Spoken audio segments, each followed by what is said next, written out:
So in case you didn't know, folks, the latest entry in the Marvel Cinematic Universe, Deadpool and Wolverine, established a concept that there are these things called anchor beings for every single universe. Essentially, this one particular character is so inherently important to the canon that if they were to be removed, the fabric of reality itself would just unravel and that timeline would then cease to exist. But what if we apply that idea right there to another storyline reality?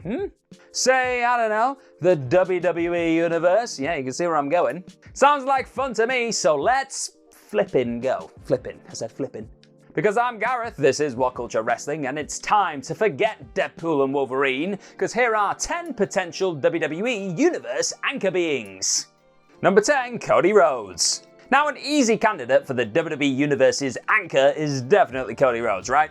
After all, at time of recording, he is holding the undisputed WWE Championship, and that prize is the most important one in the company's history. And he's got a mad tattoo on his neck, so what's not to love, eh? Now, Gunther is obviously the top champion over on Monday Night Raw as well, but the World Heavyweight Championship simply just doesn't have the same lineage and the same value that Cody's title's got, has it? At the end of the day, Rhodes is the de facto main eventer at this moment in time. And if one of those titles had to disappear right now, this very second, it would probably be Gunther's. It definitely would not be the American Nightmares, because if he just took the WWE title out of WWE, like, what are we doing here? Saying that, they have actually done that for a while, didn't they? Because they merged the WWE Universal Championship together, but I digress. Yes, this isn't an era where one person is carrying the entire company on their shoulders like Hulk Hogan used to do. But Rhodes is currently the closest to that position that I just said there that we've got. He's the babyface to end all babyfaces, baby, and his journey toward winning that belt was the biggest WWE focal point of the last 2 years. If Roman Reigns was, I don't know, the Thanos of WWE, collecting world titles and records like Infinity Stones on his big red gauntlet, he had a gold one at one point, then Cody Rhodes is definitely Captain America, not just because of his ring gear. He was the one rallying the troops and leading the charge into battle to make things right again. And without him, WWE just wouldn't be the hottest company on the planet right now either. It just wouldn't. It's as simple as that. He's a potential anchor right there. I've got a quick question for you before we go any further. I want to know right now, who do you think is going to be the person to beat Cody for that title if he's still got the belt on him right now? I know things move very fast in wrestling. Number 9, Randy Orton. Now, the ins and outs of an anchor being's responsibilities and attributes are still not fully fleshed out at time of recording because it's relatively new, isn't it? But it can be assumed that 2 major components are probably longevity and a perpetual position at or near the top of that universe's storyline importance. And no one on the current active WWE roster fits that bill better than Randy Orton, who actually beats out everyone on the roster right now at this current moment in time for the earliest debut, save for R-Truth. Orton, however, never actually left WWE for any period of time, starting off strong in 2002 and quickly becoming the youngest ever world champion in the company's history. Crowned the future of the business when he was in Evolution, the Viper has indeed gone on to do virtually everything possible in WWE, including becoming a Triple Crown and Grand Slam champion, 2-time Royal Rumble winner, Mr. Money in the Bank, and most importantly, a 14-time world champion. He's tied currently with Triple H and second only to Ric Flair and John Cena when it comes to that big, massive record. Put it this way, it's a hell of a Wikipedia page. Orton's popularity has never really wavered either. He's always been a top guy and an archetype of what a pro wrestler should, well, what it should look like and what it should be. Bonus points are also awarded for him for being a third-generation star, which allows him to metaphorically tap into previous generations to keep WWE's roots growing or something, I don't know. Also, can you even imagine WWE without Orton in it, like right now at this point? Me neither, he's just a part of the furniture, he is an anchor if ever there was one. Number 8, Michael Cole. Switching gears a little bit right now, what if the anchor being of the WWE Universe is not necessarily a wrestler, but the so-called voice of WWE himself and the main commentator, Michael Cole. No, he isn't on every single program, that is actually only a matter of scheduling. He's only human and he can't be expected to travel that much every single week. The man needs rest every now and then. But if it was actually humanly possible, he would clearly be in that position, wouldn't he? As he's the lead commentator tasked to spearhead every single premium live event, hold down the fort on the flagship that is Monday Night Raw, and fill in as the main play-by-play announcer at the drop of a hat too. He can do it all. And as far as consistency, he's only missed 3 shows out of a near 30-year career, and that stat is insane. I mean, at this point, an entire generation of fans have no idea what WWE is even like without Cole's voice at the helm. And Cole does so much more than just call the matches too. He's the storyteller who connects the audience with the action and conveys what you're supposed to be feeling, not just what you're seeing. Now, he isn't the head writer technically responsible for crafting the stories in general, but without someone like Cole to provide interesting context, WWE might as well just be a group of men and women doing some choreographed dance movements. Though I would actually probably still pay to watch that because I like dancing. Would that not be the responsibility of this anchor being to keep the whole universe a-flowing? Yeah, why not? Number 7, Seth Rollins. When speaking about consistency, something that is super important for an anchor being, right? Undoubtedly, one of the best examples of this on the modern roster has to be Seth Rollins. Winning the inaugural NXT Championship set the tone for WWE developmental as a whole. Every future member of the NXT roster likely owes him a debt of gratitude for being so influential in those early years, and allowing the brand to grow and flourish into what it has ultimately become today. And upon joining the main roster, Rollins was instantly a prominent star too as part of the Shield, which led directly into him being chosen as the Authority's golden child in the end as well. You all remember what happened. His turn on Roman Reigns and Dean Ambrose, as well as his Money in the Bank cash-in at WrestleMania 31, continued to influence future events. So much so that it was even a featured callback at WrestleMania XL, which was very recent. He's still making an impact. These are arguably nexus points in the WWE timeline where, if anything else would have happened, the whole landscape of the company would likely look a lot different today. Rollins also made history as the first to win this new incarnation of the World Heavyweight Championship, further cementing him as an important player in paving the way for the future. As the architect and Monday Night Messiah turned visionary, Rollins' character evolved throughout the years too, and fluctuated between heel and face depending on where he was needed and when. But he remains a loyal WWE supporter through and through, and his connection to the WWE Universe has made him one of the top names of this era. Put simply, old Seth is a consistent and hugely important figure within this universe. Anchor being material, baby. Number 6, John Cena. So this weird MCU crossover anchor being list would not be complete without mentioning the definitive top star that WWE revolved around for well over a decade, that is, John Cena. Known as the franchise player, whether you loved him, hated him, or loved to hate him, it is an unquestionable fact that Cena had an over 10-year run as the face of the company, akin to Hulk Hogan's 1983 to 1993 spell and Stone Cold Steve Austin's Attitude Era domination. His spot at the very top was absolutely undisputed, to the point where he pretty much overshadowed every other major player like Randy Orton, Batista, CM Punk, all of them just overshadowed by the big man that doesn't even cast a shadow because he's invisible. It was Cena's show, man. He was the anchor, and every single piece of merchandise, promotional ads, pay-per-view posters, media appearances, you name them, all of them just reminded you of that. Cena's had one of the biggest transitions into mainstream media over the past 20 years too, becoming a household name to people who don't even follow professional wrestling. Now that shows that you made it. While his in-ring activity has slowed down over the years and will actually be coming to an end in 2025, Cena's always remained a staunch advocate of WWE and a fixture of the brand.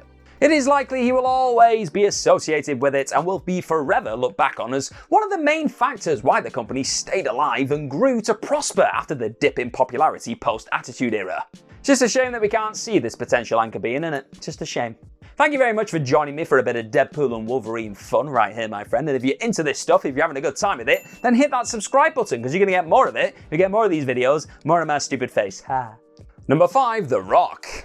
So if Cena's within the discussion for being a potential anchor being, despite not actively wrestling as much in the past few years, but still being one of the most popular wrestlers to ever breach into Hollywood, well then obviously the debate needs to come back around to Mr. Dwayne "The Rock" Johnson, doesn't it?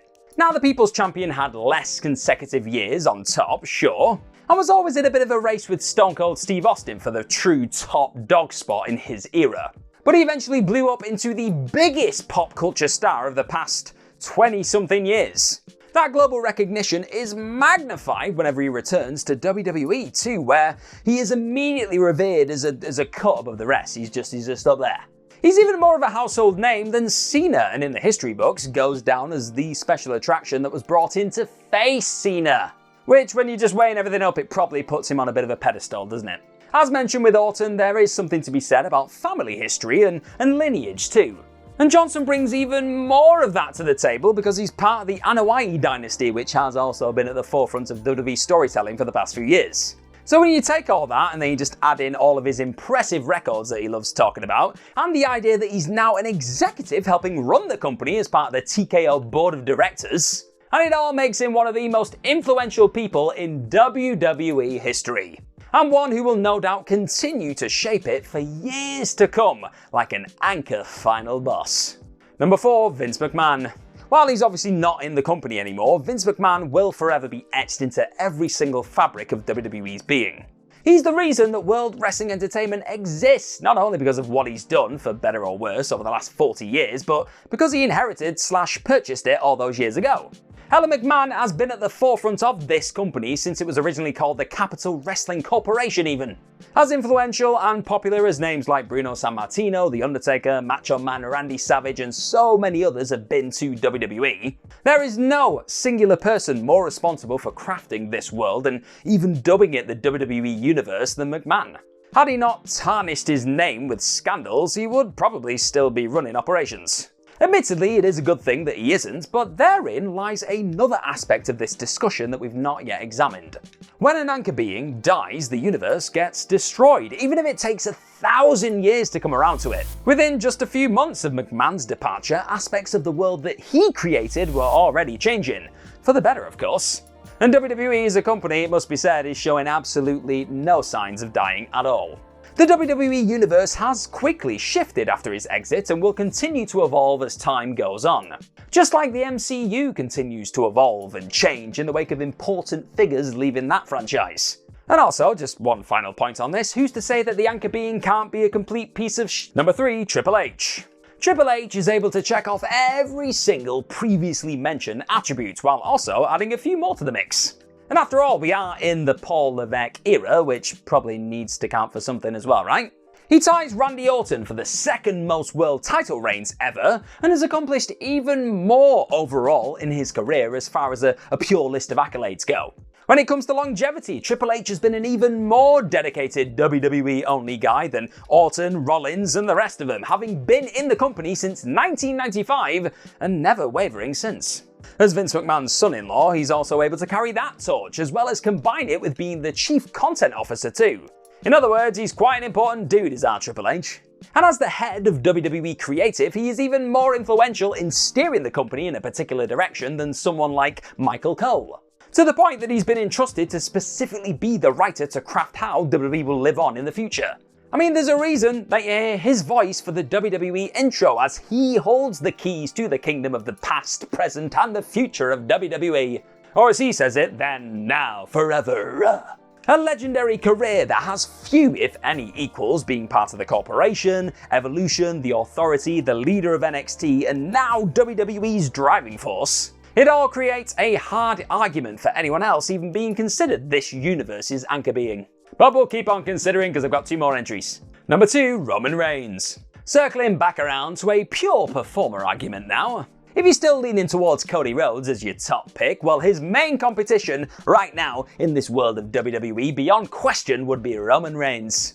As much of an impact as Rollins has definitely made, even he has specifically said that he is number 2 behind Reigns. And while Rhodes is the current top dog at this moment, he only achieved that through his feud with the big dog himself. The bloodline has been the single biggest WWE story over the past 4 years. But even more so, Reigns has been booked as the face of the company to inherit the throne from John Cena practically since his main roster debut. Despite all the rejection that he's seen over this 10+ year run at the very top, he continuously just shatters records and breaks new ground with accomplishments that have never been seen before. His status as the tribal chief puts him at the very top of the Anoa'i family. I mean, his accolades are among the most impressive in WWE history, and his greatness on a different level moniker just really rings true. Reigns calls himself the head of the table, and my goodness, don't you know that's the truth? As Kurt Angle would say, it's damn true. From 2015 until 2020, he was the central protagonist of WWE. Then, up until his recent return, he was the main antagonist. Whether he's a good guy or a bad guy, you simply cannot deny that he is the guy, or the anchor being, because this right here is his era. Number 1, the fans of the WWE Universe themselves. There was always a McMahon at the helm of WWE from its inception. Until, well, there wasn't. It was the Sammartino show until Hogan then took over, who then passed it to the new generation class like Bret Hart and Shawn Michaels, who then transitioned to the Austin Rock era, Cena, Reigns, and so on. You know where I'm going. Every top guy eventually has to step aside for the next face of the company. Jim Ross was the voice of WWE until that honour was then bestowed onto Michael Cole, who's now being that voice of WWE. And he will eventually retire as well, and all the writers and executives like Nick Khan, The Rock, Triple H, all those will pass the torch too. But the one consistent thing that will always be there to keep this reality running is, well, it's the audience itself. So important that the crowd is even collectively referred to as the WWE Universe, just in general, isn't it? It is the viewers who dictate pushes like Daniel Bryan, go along with storylines by booing heels and cheering faces, attend the shows, buy the merchandise, watch the events, and fuel the passion behind every single promo and match. Without the fans, there would simply not be a WWE, people. Every retiring star receives thank you chants from the crowd, only to respond back with no, thank you. And that's because the people packing the seats and watching at home are the ultimate stabilizing force in this universe. Maybe then, instead of just one anchor being, WWE is propped up by many, as all of us have our part to play in keeping professional wrestling alive. You know what? That was a surprisingly positive ending. I've surprised myself there. And you know what? Do you want another surprise? Do you want more surprises in your life? Well, we've got loads of other videos around my head somewhere. So if you click on one of them, I guarantee there will be surprises. It might even just be my face. It's not a surprise now, I've told you. Never mind. Let's go.